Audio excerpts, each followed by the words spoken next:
আসসালামু আলাইকুম। JR math tutorial পক্ষ থেকে আমি জাকারি বলছি। আপনাদের সবাইকে আমাদের চ্যানেলে স্বাগতম। বরাবরের মতো আমরা আরও একটি গণিত সমাধান নিয়ে আপনাদের মাঝে উপস্থিত হয়েছি। চলুন শুরু করি।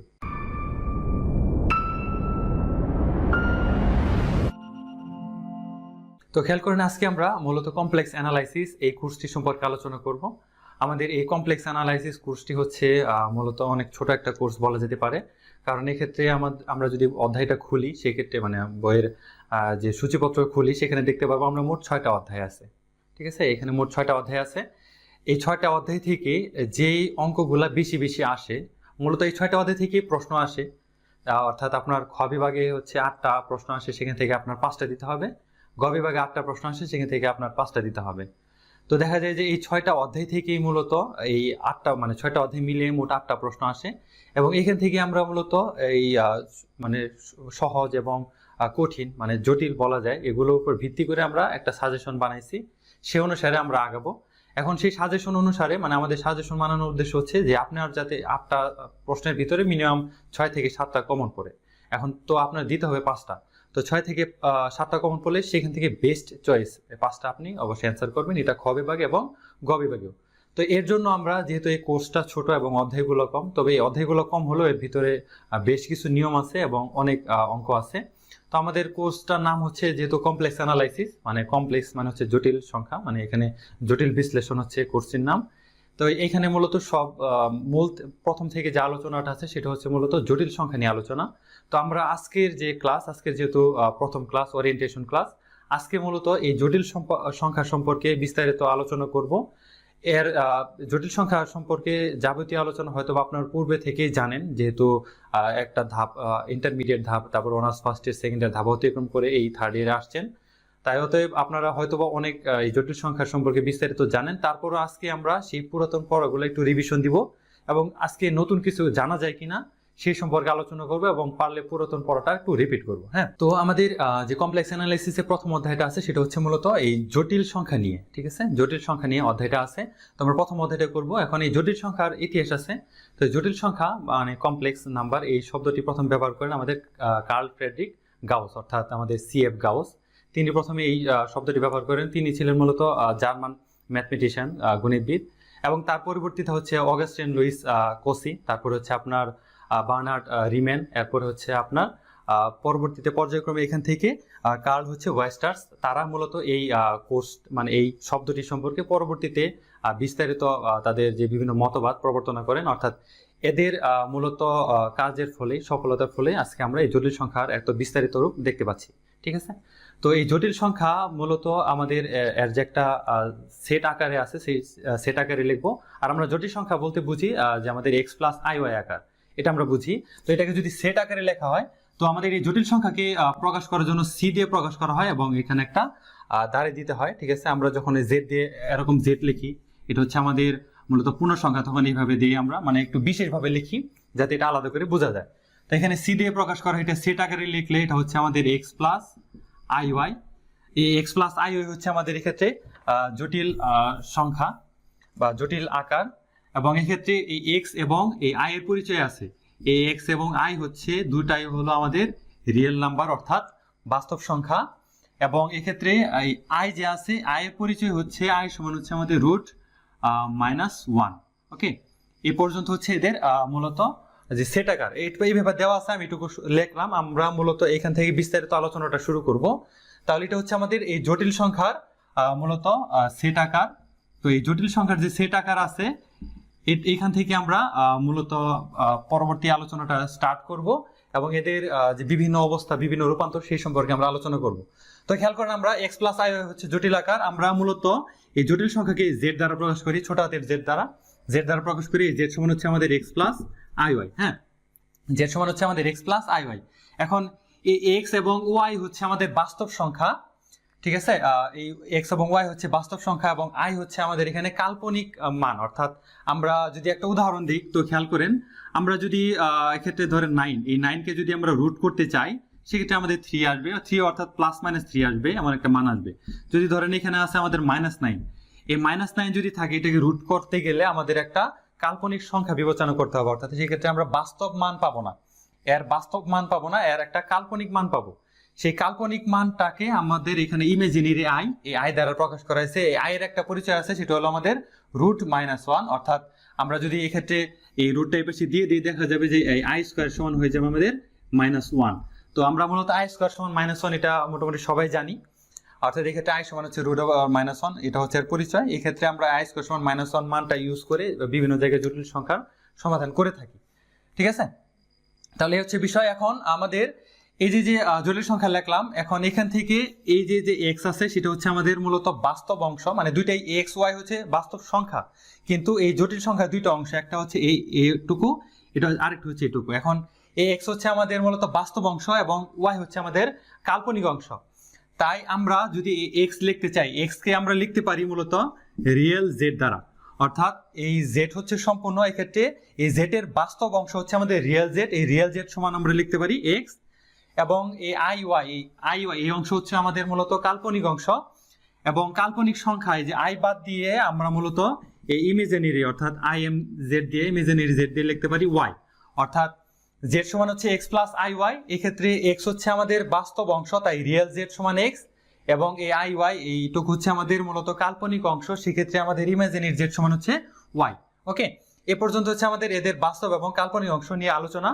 এখন আমরা মূলত এদের জটিল সংখ্যার যে আমাদের বিভিন্ন অবস্থান আছে, যেমন আমরা পরম মান বের করি, তারপরে আর্গুমেন্ট বের করি, মানে পূর্ণাঙ্ক, সে নিয়ে একটু আলোচনা করব। তো খেয়াল করেন আমাদের এখানে জেড, এই জেড কে যদি আমরা এক্ষেত্রে মডুলাস বের করি, এই মডুলাসকে মূলত আমরা এই মোড জেড এটাও লিখতে পারি, অথবা আমরা এখান থেকে জেড দিয়ে এইভাবে পরমান চিহ্ন দিতে পারি, মানে মডুলাস মানে তো পরম মান, অর্থাৎ অ্যাকচুয়ালি আর মান জেড এর মান, তো এটা এইভাবে প্রকাশ করতে পারি। এখন এই জেড সমান আমরা লিখতে পারি হচ্ছে আমাদের এই √ওভার দিয়ে এই যে বাস্তব অংশ আছে সেই বাস্তব অংশের স্কোয়ার প্লাস কাল্পনিক যে অংশ আছে, মানে আই বাদে যে কাল্পনিক যে অংশটা আছে এ ওয়াই, তার উপর হচ্ছে আমাদের স্কোয়ার। ঠিক আছে, তো এইটুকু আমরা দিতে পারি, এটুকু দিয়ে হচ্ছে আমাদের এই মডুলাস জেড, আমরা মডুলাস জেড সমান আমরা √x² প্লাস y², এটা আমরা বলতে পারি, লিখতে পারি। এখন আমরা এদের পূর্ণাঙ্ক বের করতে পারি। ঠিক আছে, তো পূর্ণাঙ্ক বের করব, তার আগে আমাদের এক্ষেত্রে দেখেন আমরা x সমান যেহেতু মানে z সমান যেহেতু x প্লাস i ওয়াই লিখলাম, এগুলো হচ্ছে এর কার্টেসীয় ফর্মে। আমরা যদি এটাকে পোলার ফর্মে নেই, পোলার ফর্মে নিলে কিন্তু আমরা এখান থেকে আরো বিভিন্ন মানগুলো পাবো। তো আমি যদি এখান থেকে সেই সম্পর্কে একটু আলোচনা করি, তাহলে খেয়াল করবেন, যেমন আমরা জানি যে এই এক্স এর পোলার ফর্ম হচ্ছে আমাদের আর cos থিটা, এবং ওয়াই এর পোলার ফর্ম হচ্ছে আমাদের আর sin থিটা। তাহলে এক্স এর পোলার আকার হচ্ছে আমাদের আর cos থিটা, আর ওয়াই এর হচ্ছে আমাদের আর sin থিটা। এখন আমরা মূলত এই কার্তেশীয় থেকে পোলার আকারে স্থানান্তরের জন্য বেশ কিছু আমরা নিয়ম সম্পর্কে জানি। তো যেমন আমরা উপরে যদি একটু লিখি, খেয়াল করেন, আমরা জানি যে আসলে এক্ষেত্রে যদি আমরা আর স্কোয়ার লিখি, এই আর স্কোয়ার সমান হচ্ছে আমাদের x² প্লাস y², এরপর হচ্ছে আমাদের থিটা সমান হচ্ছে আমাদের tan ইনভার্স y/x। ওকে, আমার লেখাটা ছোট হচ্ছে, আমি মুখে মুখে বলতেছি, একটু মনোযোগ দিবেন। হ্যাঁ, তো আমরা পোলার থেকে মানে কার্তেশীয় থেকে যখন পোলার আকারে লিখি, তখন এই দুইটা সম্পর্কে মানে এই দুইটা সম্পর্কে আমরা অবশ্যই আগে থেকে জানি। তো আমরা এই জটিল সংখ্যা জেড এর মাধ্যমে মূলত এই সম্পর্ক দুটোও বাস্তবায়ন করতে পারি। তো খেয়াল করেন, আমরা যেহেতু জেড সমান এটা লিখলাম, এখন আমরা এখান থেকে কিন্তু এই জেড পরম মান সমান লিখতে পারি √x² প্লাস y²। এটা আমরা এখান থেকে সরাসরি লিখতে পারি কার্তেশীয় আকারে, কিছুক্ষণ আগে আমরা লিখছিলাম। এখন যদি আমরা আবার এই কার্তেশীয় মানে এই কার্তেশীয় ফর্মে যদি আমরা ফিরে যেতে চাই বা বের করতে চাই, তো সেক্ষেত্রে আমরা এই জেড পরম মান সমান কিন্তু লিখতে পারি এখানে এক্স এর মান হচ্ছে আমাদের আর cos থিটা, তারপর হয়ে যাবে আমাদের স্কোয়ার, আর তারপর হচ্ছে ওয়াই সমান হচ্ছে কিন্তু আমাদের এখান থেকে আর sin থিটা, তাহলে আর sin থিটা, তারপর হচ্ছে আমাদের হোল স্কোয়ার। এখন যদি আমরা স্কোয়ার করি, দেখে খেয়াল করেন, এখানে আর square sin square cos square, এখানে আর স্কোয়ার থাকবে। আমরা যদি cos স্কোয়ার sin স্কোয়ার যদি মানে আর স্কোয়ার কমন নিলে এটা থাকে, অর্থাৎ আলটিমেটলি এখান থেকে থাকে আমাদের আর স্কোয়ার সমান থাকে স্কোয়ার এবং রুট কাটাকাটি গিয়ে থাকে আমাদের আর, অর্থাৎ জেড পরমান সমান আমাদের থাকে আর। তো খেয়াল করেন, এখানে জেড পরমান সমান এটা এবং এখানে জেড পরমান সমান আর, তো আমরা আলটিমেটলি লিখতে পারি এই আর সমান হচ্ছে √x² প্লাস y², অথবা আমরা যদি উভয়পক্ষে স্কোয়ার করে দিই, আর স্কোয়ার সমান হচ্ছে x² প্লাস y²।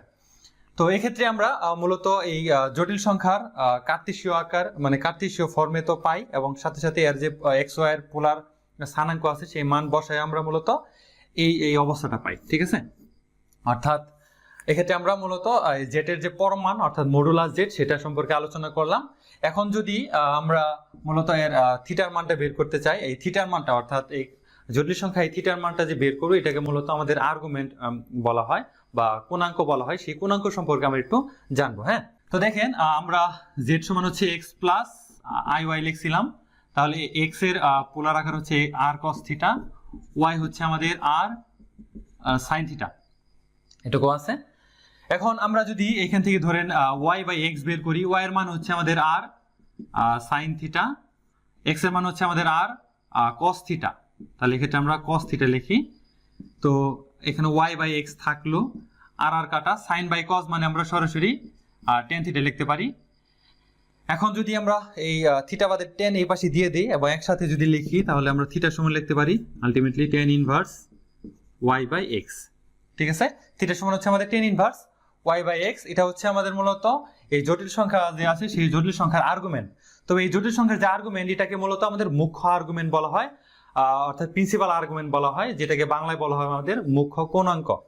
তো এটাকে এটা যেহেতু আমাদের মুখ্য কোণাঙ্ক, এটা এটা প্রকাশ করা হয় এই থিটা সমান tan inverse y by x দ্বারা। তবে এখানে আর একটা এদের শর্ত আছে, সেই শর্ত সম্পর্কে আলোচনা করতেছি এবং এটাকে আমি লিখতেছি। তো এই মুখ্য যে আর্গুমেন্ট আছে, এই মুখ্য আর্গুমেন্ট বা আমাদের প্রিন্সিপাল আর্গুমেন্ট, এটাকে আমাদের মূলত এই বড় হাতের এ আর জি মানে বড় হাতের এ দিয়ে তারপরে আর জি অথবা বড় হাতের এ দিয়ে এমপি মানে অ্যাম্পলিটিউড অথবা এই আর্গুমেন্ট এইভাবে প্রকাশ করা হয়, অর্থাৎ আর্গুমেন্ট জেড। আমরা মূলত আর্গুমেন্ট এই জেড এর আর্গুমেন্ট বের করতেছি বা মুখ্য কোণাঙ্ক বের করতেছি। এটা সমান আমাদের লেখা হয় থিটা। এই থিটা সমান হচ্ছে আমাদের ক্ষেত্রে মান হলো tan inverse y by x. এর যে শর্তটা আছে সেই শর্তটা হচ্ছে আমাদের মাইনাস পাই থেকে theta less than or equal হচ্ছে আমাদের পাই, অর্থাৎ আমাদের এই থিটার মানটা হবে আমাদের এই মাইনাস পাই থেকে বড় এবং এই পায়ের সমান বা ছোট। তো এই এই যে দুই শর্তটা থাকে বা এই শর্তে মূলত আমরা এর মুখ্য আর্গুমেন্ট বের করতে পারি। আমাদের অঙ্কে অবশ্যই বলা মানে প্রশ্ন যদি আসে যে একটা জটিল সংখ্যা দেওয়া থাকে, সেই জটিল সংখ্যার পরম মান বা মডুলাস বের করো এবং আর্গুমেন্ট বের করো। তো আর্গুমেন্ট বের করতে বলে আমাদের মুখ্য আর্গুমেন্ট লাগবে, আরেকটা হচ্ছে সাধারণ আর্গুমেন্ট। সেই সাধারণ আর্গুমেন্ট এই দুইটাই লাগবে। এখন যদি শুধু বলে যে মুখ্য আর্গুমেন্ট বের করো, তখন আমাদের এই মুখ্য আর্গুমেন্টটা বের করে দিলেই হয়ে যাবে। তো এটা আমরা মুখ্যটা আগে আলোচনা করলাম, এখন আমরা সাধারণ আর্গুমেন্টটা নিয়ে আলোচনা করব। তো এই সাধারণ আর্গুমেন্টটা হচ্ছে আমাদের এখানে লিখি সাধারণ আর্গুমেন্ট। এই সাধারণ আর্গুমেন্টটা আমাদের মূলত ছোট হাতের এ আর জি এটা দ্বারা প্রকাশ করা হয়। এটা সমান হচ্ছে আমাদের থিটা, থিটার সমান আমাদের এই সেম মানটুকুই লিখতে হবে যে tan inverse y by x এবং সাথে একটা হচ্ছে টু এন পাই, এর সাথে হচ্ছে আমাদের এখানে টু এন পাই। এক্ষেত্রে এন এর পরিচয় আছে, এই এন হচ্ছে আমাদের মূলত এখানে এর পূর্ণ সংখ্যা, ঠিক আছে। এন হচ্ছে পূর্ণ সংখ্যা, এটাকে জেড দ্বারা প্রকাশ করা হয় বা আমরা এখানে আই দ্বারা প্রকাশ করতে পারি, আই দ্বারা প্রকাশ করা হয়। তাহলে এই এন হচ্ছে আমাদের জেড হচ্ছে পূর্ণ সংখ্যা আর হচ্ছে আমাদের আই অর্থাৎ আই ইন্টিজার নাম্বার, দুইটাই আমাদের জেড বা আই দ্বারা প্রকাশ করা হয়। এখন আমরা মূলত এই এন এর পরিচয় দিতে পারি, এভাবেও দিতে পারি যে ডট ডট ডট দিয়ে হচ্ছে আমাদের -2 -1 এরপর হচ্ছে 0 এরপর হচ্ছে 1 2 এভাবে ডট ডট ডট চলে গেছে। তার মানে হচ্ছে আমাদের 0 থেকে -ইনফিনিটি দিকে গেছে এবং 0 থেকে +ইনফিনিটি দিকে গেছে। এইভাবে আমরা এদের পরিচয় দিতে পারি। তাহলে আমি আবার রিপিট করি, এক্ষেত্রে আমাদের জেড এর আগে আমরা মূলত মডুলাস নিয়ে আলোচনা করলাম, অর্থাৎ এখানে মডুলাস বা পরমান নিয়ে আলোচনা করলাম। এরপরে হচ্ছে আমাদের এখানে আর্গুমেন্ট নিয়ে আলোচনা করলাম। এটা হচ্ছে আমাদের মুখ্য আর্গুমেন্ট, সেহেতু বড় হাতের এ দিয়ে তারপর আর জি এটা দিয়ে মুখ্য আর্গুমেন্ট বের করতে হয়। এই মুখ্য আর্গুমেন্ট হওয়ার একটা শর্ত আছে। আর এটা সাধারণ আর্গুমেন্ট, এই জটিল সংখ্যার সাধারণ আর্গুমেন্ট হচ্ছে ছোট হাতের এ আর জি জেড সমান হচ্ছে theta tan inverse y by x plus 2 n pi, যেক্ষেত্রে এন এর পরিচয় হচ্ছে এন হচ্ছে আমাদের মূলত পূর্ণ সংখ্যা, ঠিক আছে। এ পর্যন্ত ছিল আমাদের মূলত এই আলোচনা। আমরা জটিল সংখ্যার মডুলাস এবং জটিল সংখ্যার আমরা আর্গুমেন্ট বের করলাম। এখন আমরা এই জটিল সংখ্যার যে সূচক আকার আছে সেই সূচক আকারে আমরা এটার মান বের করব। হ্যাঁ, তো এক্ষেত্রে হচ্ছে আমাদের জটিল সংখ্যার সূচক আকার। তো আমরা মূলত এক্ষেত্রে হচ্ছে আমাদের জেড জেড সমান হচ্ছে আমাদের এক্স প্লাস আই ওয়াই। তো এখান থেকে যদি আমরা লিখি জেড সমান হচ্ছে x plus i y, x এর মান হচ্ছে আমাদের আর কস থিটা মানে পোলার ফর্মটা লিখতেছি, প্লাস এখানে আই থাকবে, ওয়াই এর মান হচ্ছে আমাদের আর সাইন থিটা, এখন এই দুইটা থেকে যদি আমরা আর কমন নেই তাহলে আমাদের থাকবে cos theta plus i sin theta, মানে i sin থিটা শুধু থাকবে। এটুকু হচ্ছে আমাদের এই পর্যন্ত। খেয়াল করেন, এখন আমাদের একটা সূত্র লাগবে। সূত্র লাগবে বলতে আমরা একটা সূত্র জানি, আমরা যদি ফান্ডামেন্টাল মানে অনার্স ফার্স্ট ইয়ার ফান্ডামেন্টালে শিখে আসছি।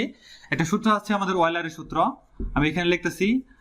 এই ওয়েলারের সূত্রটা হচ্ছে এরকম যে e to the power i theta সমান হচ্ছে আমাদের cos theta plus i sin theta, ঠিক আছে? E to the power i theta সমান হচ্ছে আমাদের cos theta plus i sin theta. তো এই হচ্ছে আমাদের বিষয়। এখন এই ওয়েলারের সূত্রটা যদি প্রয়োগ করি তাহলে এই cos theta plus i sin theta এটার উল্টাটা লিখতে পারবো। এখানে আর থাকবে, এখানে থাকবে e to the power i theta. এটা হচ্ছে আমাদের এই জটিল সংখ্যার মূলত সূচকীয় আকার, জটিল সংখ্যার সূচকীয় আকার। অর্থাৎ সেক্ষেত্রে আমরা z সমান আর e to the power i theta এই মানটা লিখতে পারবো। এটা হচ্ছে আমাদের জটিল সংখ্যার সূচকীয় আকার। হ্যাঁ, এখন আমরা এই পর্যন্ত সূচকীয় আকার পর্যন্ত এটা আলোচনা করলাম। আমাদের আরো দুই একটা বিষয় জানার আছে, আমরা সেই সম্পর্কে একটু দেখি। এক্ষেত্রে z সমান পাইলাম আমরা x প্লাস iy। এখন এটা হচ্ছে আমাদের মূলত জটিল সংখ্যা। আমরা যদি এই জটিল সংখ্যার অনুবন্ধী জটিল সংখ্যা বের করতে চাই, অর্থাৎ কনজুগেট কমপ্লেক্স নাম্বার, সেক্ষেত্রে এই কনজুগেট কমপ্লেক্স নাম্বার হচ্ছে আমাদের z বার। এটা সমান আমাদের লিখতে হয় x প্লাস iy, এরপর হচ্ছে আমাদের বার, ঠিক আছে? এটা হচ্ছে আমাদের কনজুগেট কমপ্লেক্স নাম্বার, অর্থাৎ আমাদের অনুবন্ধী জটিল সংখ্যা। এই অনুবন্ধী জটিল সংখ্যা z বার এটা দ্বারা প্রকাশ করা হয়। এর মানটা কি হবে? এক্ষেত্রে আমাদের এই যে উপরে বার চিহ্ন আছে একটা বড়, এটা আমরা যখন উঠানোর সময় আমাদের যেই কাল্পনিক অংশটুকু আছে সেই কাল্পনিক অংশের আগে একটা মাইনাস বসাইতে হবে। তাহলে এখানে x ঠিক থাকবে, এখানে হচ্ছে মাইনাস iy। হ্যাঁ, তার মানে x মাইনাস iy এটা হচ্ছে আমাদের মূলত এই z বার সমান। ওকে, এখন এখান থেকে আমরা এই z এবং z বারের মধ্যে একটা সম্পর্ক স্থাপন করতে পারি। সম্পর্কটা কি? তো আমরা এখান থেকে এই z মডুলাস সমান পাইছিলাম আমরা root over x square plus y square. আর এক্ষেত্রে z বার যেটা আছে সেই z বার যদি আমরা মডুলাস করি তাহলে দেখেন, তো মডুলাস বলতে হচ্ছে আমাদের এখানে x এটা হচ্ছে স্কয়ার হবে প্লাস এক্ষেত্রে এই i এর সহগ হচ্ছে আমাদের মাইনাস y, এটার উপরে হোল স্কয়ার হবে। আমরা যদি আলটিমেটলি স্কয়ার করি তাহলে x square plus y square হবে। তার মানে z মডুলাস মানে z বার মডুলাস যেটা মান এই মান এবং শুধু আমাদের z মডুলাসের মান সেম। তার মানে আমরা বলতে পারি যে z মডুলাস সমান হচ্ছে আমাদের z বার মডুলাস।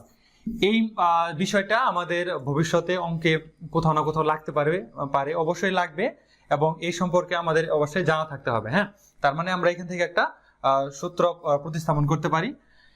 এরপর হচ্ছে আমাদের খেয়াল করেন এখানে একটা z বার সমান আমরা দিছি x মাইনাস iy। আমরা যদি আরেকটা বার দেই উপরে তাহলে কিন্তু আমাদের উপরে আরেকটা আমাদের এরকম বড় বার হবে। অর্থাৎ আমরা যদি এখান থেকে z বার দিতে পারি তাহলে এখানে x মাইনাস iy হোল একটা বার হবে। তো এখানে একটা মাইনাস আছে, সামনে আরেকটা মাইনাস হবে, মাইনাসে মাইনাসে কিন্তু প্লাস হয়ে যাবে, তার মানে x প্লাস iy। অর্থাৎ এক্ষেত্রে আরেকটা সম্পর্ক পাই, সেটা হচ্ছে আমাদের z তারপর যদি ডাবল বার চিহ্ন দেই তাহলে আমাদের এক্ষেত্রে z ডাবল বার সমান হয়ে যাবে আমাদের z। হ্যাঁ, এই মানটাও আমাদের ভবিষ্যতে অবশ্যই লাগবে। ওকে, তাহলে এই পর্যন্ত আমাদের যে অনুবন্ধী জটিল সংখ্যা সেই সম্পর্কে একটু আলোচনা করলাম। আরো দু একটা বিষয় আমরা আপনাদের আলোচনা করব আজকে। তো খেয়াল করেন আমরা কিছুক্ষণ আগেই মূলত যে জটিল সংখ্যার আমরা সূচকীয় আকার, সেই সূচকীয় আকারটা লিখছিলাম z সমান হচ্ছে r E to the power i theta, r E to the power i theta, এটা আমরা লিখছিলাম। এখন ধরেন এই ক্ষেত্রে আমাদের একটা জটিল সংখ্যা হচ্ছে z1। তো z1 এর জন্য এখানে x1 প্লাস iy1 এবং ফুললি ক্যালকুলেশন আলটিমেটলি ক্যালকুলেশন করলে আমাদের এখান থেকে r1 E to the power i theta 1 পাবো। ঠিক আছে, অর্থাৎ আমাদের এই z সমান যে এটা পাইছিলাম এখানে z1 সমান মানে এটার ক্যালকুলেশন করে আমরা যেভাবে এই মানটা সমাধান করলাম সেইভাবে সমাধান করলে মূলত আমরা r1 E to the power i theta 1 পাবো। অর্থাৎ আমরা সেক্ষেত্রে সরাসরি লিখে দিলাম। হ্যাঁ, এক্ষেত্রে z সমান হচ্ছে মানে z2 সমান হচ্ছে r2 E to the power i theta 2, এটা আমরা পাইলাম। এখন আমরা যদি এই দুইটার গুণ করি, অর্থাৎ এক্ষেত্রে z1 আর z2 যদি করি তাহলে সেক্ষেত্রে আমরা কি পাবো? এই দুইটা গুণ করলে হচ্ছে আমাদের r1 r2 এরপর হচ্ছে আমাদের ই টু দি পাওয়ার এখানে হচ্ছে i theta 1 into E to the power i theta 2, এখানে r1 এবং r2 থাকবে। তারপর হচ্ছে আমরা এখান থেকে যদি ই টু দি পাওয়ার মানে এই দুইটা যেহেতু গুণ আকারে আছে তাহলে আমরা যদি একবারে লিখি, দেখেন এখানে প্লাস হবে, i কমন নিয়ে যাবে, তাহলে i কমন নিলে থিটা 1 প্লাস থিটা 2 লিখতে পারবো। তাহলে i থিটা 1 প্লাস থিটা 2, এ পর্যন্ত আপাতত লিখলাম। এখন আমরা যে এটা লিখছিলাম এবং এটা লিখছিলাম, আমরা যদি এদের আলাদা আলাদাভাবে পরমান বের করি, আমি সাইডে বের করবো, এদের যদি আলাদা আলাদাভাবে পরমান বের করি তো খেয়াল করেন এক্ষেত্রে Z1 এর যদি পরমান বের করি তাহলে আমাদের এখানে পরমান R1 e to the power I theta 1 এটা থাকবে। এক্ষেত্রে আমাদের আচ্ছা Z2 টা লিখি, হচ্ছে আমাদের এটা সমান হচ্ছে R2 e to the power I theta 2। দুটো পরমান, এখানে আমরা পরমান চিহ্নটা ইউজ করব। আচ্ছা এই দুটো আমরা লিখলাম। দেখেন আমরা মূলত এখান থেকে একটা সমাধান করব এবং আরেকটা অনুরূপভাবে লিখে দিব। তো এই ক্ষেত্রে পরমান যেহেতু দিলাম এখানে আমরা R1 লিখি এবং এটা হচ্ছে e to the power I theta 1। এটা যদি আমরা অয়েলার সূত্র অনুসারে ভাঙাইলে আমরা লিখতে পারবো যে cos থিটা, থিটা বলতে হচ্ছে আমাদের theta 1 plus I sin theta, theta বলতে হচ্ছে আমাদের থিটা 1। হ্যাঁ, এখন এটুকু লিখলাম আমরা। তো খেয়াল করেন এখানে আমাদের পরমান R1 থাকবে, আর হচ্ছে আমাদের এখানে যদি cos থিটা 1 এবং I sin থিটা 1 এটা যদি ইয়া করি, অর্থাৎ এক্ষেত্রে আমরা যদি পরমান করি এটাকে আলাদাভাবে, তাহলে আমরা এখানে লিখতে পারবো রুট ওভার দিয়ে cos স্কোয়ার থিটা 1 প্লাস, এটা তো আমাদের কাল্পনিক অংশ, এই I বাদে বাকিটুকু, মানে এটাকে হচ্ছে আমরা x বিবেচনা করি, এটা হচ্ছে আমাদের y বিবেচনা করি, তাহলে হচ্ছে আমাদের এখান থেকে হলো সাইন স্কোয়ার থিটা 2। এটা যদি আমরা আলটিমেটলি ক্যালকুলেশন করি তাহলে এটা 1 হবে, এবং 1 হয়ে আমাদের এক্ষেত্রে মূলত থাকবে যে R1, এরপরে হচ্ছে আমাদের পরমান, এটা সমান আমরা সরাসরি R1 লিখতে পারবো। অর্থাৎ এক্ষেত্রে আমাদের R1 মানে হচ্ছে আমাদের root over x square plus y square. তো এক্ষেত্রে তো আমাদের কোনো ধরনের কাল্পনিক সংখ্যা নাই এবং এক্ষেত্রে আমাদের কোনো ধরনের নেগেটিভ মান হওয়ার মানে আশঙ্কা নাই, তাই এই Z1 সমান আলটিমেটলি আমাদের এখানে R1 লিখতে পারবো। এবং এক্ষেত্রে আমাদের সেম ভাবে ক্যালকুলেশন করে Z2 সমান আমরা R2 লিখতে পারবো। হ্যাঁ, এ পর্যন্ত লিখলাম। এখন এই যে মানগুলো লিখলাম এই মানগুলো এখানে আমাদের একটু প্রয়োজন হবে। তো দেখেন, তো খেয়াল করেন আমরা এখানে Z1 এবং Z2 এই দুইটা মান লিখছিলাম। এখন আমরা যদি ওই পক্ষে মডুলাস করি অর্থাৎ পরমান দেই, সেক্ষেত্রে এখানে R1 R2 e to the power I theta 1 plus theta 2 এটা থাকবে, এবং এখানে হচ্ছে আমাদের পরমান। দেখেন এটা যদি ক্যালকুলেশন করি আলটিমেটলি 1 আসবে, কারণ হচ্ছে আমরা e to the power I theta 1 অথবা e to the power I theta 2 পরবর্তীতে অয়েলারের সূত্র বিস্তারিত মানে প্রয়োগ করে দেখা গেছে যে থিটা 1 মানে থিটার জায়গায় থিটা 1 বসিয়ে দিছি, এক্ষেত্রে থিটার জায়গায় থিটা 1 প্লাস থিটা 2 বসিয়ে দিতে হবে। অর্থাৎ পরবর্তীতে cos স্কয়ার এটা এবং sin স্কয়ার এটা 1ই হয়ে যাবে, তাই এটার মান হবে আমাদের 1। আর এখানে আমাদের যে মানটা থাকবে সেটা হচ্ছে আমাদের এই R1 R2। এখন এই R1 এবং R2 এর মান দেখেন, R1 এর মান হচ্ছে আমাদের মানে কিছু আগে লিখছিলাম Z1 এবং R2 এর মান হচ্ছে আমাদের Z2, মানে R1 এর মান হচ্ছে আমাদের Z1 পরমান, R2 এর মান হচ্ছে আমাদের Z2 পরমান। তাহলে এক্ষেত্রে হচ্ছে আমাদের, আর এক্ষেত্রে আমরা R1 R2 টা আগে উঠাই দিতে পারি যেহেতু আমাদের পরমান এখানে দেওয়ার প্রয়োজন নাই, দুইটি আমাদের ধনাত্মক মান ধারণ করে, সেক্ষেত্রে আমরা R1 R2 দিতে পারি এবং এদের যে আলাদা আলাদা মান আছে, R1 এর মান হচ্ছে Z1 পরমান এবং R2 এর মান হচ্ছে আমাদের Z2 পরমান, এটা আমরা আলাদা আলাদা ভাবে এখানে দিয়ে দিতে পারি। হ্যাঁ, এখন এটুকু হচ্ছে আমাদের মূলত এই যে Z1 এবং Z2, মানে Z1 এবং Z2 যদি এভাবে পরমান আকারে থাকে তাহলে এটাকে আমরা আলাদা আলাদা ভাবে পরমান দিয়ে লিখতে পারি। এ হচ্ছে আমাদের মূলত আমাদের এই ভবিষ্যৎ অঙ্ক করব সেই অঙ্কের একটা নিয়ম বলা যেতে পারে। Z1 এবং Z2 যদি এভাবে লিখি তাহলে আমরা মূলত এটাকে আলাদা আলাদা ভাবে পরমান দিয়ে লিখতে পারি। হ্যাঁ, আচ্ছা দেখেন এরপরে হচ্ছে আর্গুমেন্ট Z1 Z2 এদের সমান হচ্ছে আমাদের থিটা 1 থিটা 2, মানে আর্গুমেন্ট Z1 Z2 সমান হচ্ছে আমাদের থিটা 1 থিটা 2। এরপরে থিটা 1 এর মান এই ক্ষেত্রে ক্যালকুলেশন করে, মানে যেহেতু আর্গুমেন্ট মানে ছোট হাতের আর্গুমেন্ট Z সমান হচ্ছে থিটা, তাই থিটা 1 সমান হবে ছোট হাতের আর্গুমেন্ট Z1, এটা বসে দিবেন। আমি যদি একটু লিখে দিই তাহলে হয়তো সুবিধা হবে। দেখেন এই ছোট হাতের আর্গুমেন্ট মানে এটা হচ্ছে আমাদের সাধারণ আর্গুমেন্ট, এটা হচ্ছে আমাদের এই Z1 Z2, আমরা ছোট হাতের আর্গুমেন্ট Z1 দিয়ে পাইছি হচ্ছে আমাদের থিটা 1 এবং এই ছোট হাতের আর্গুমেন্ট Z2 দিয়ে পাইছি থিটা 2। এটা সমান হচ্ছে নিয়ম হলো আমাদের থিটা 1 প্লাস থিটা 2।